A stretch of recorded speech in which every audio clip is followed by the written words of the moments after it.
Chop 1 medium-sized leek into long, thin strips. Cut the red pepper into thin strips of a similar size to the leeks. Cut the chicken fillet into thin strips about 6 to 8 centimeters long. Heat 2 tablespoons of butter in a pan. Sauté the chicken over high heat for 5 to 6 minutes until it becomes browned.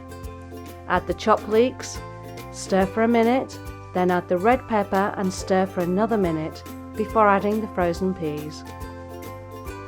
Sauté at high heat for 1 minute, then add 2 tablespoons of flour and sauté for another minute.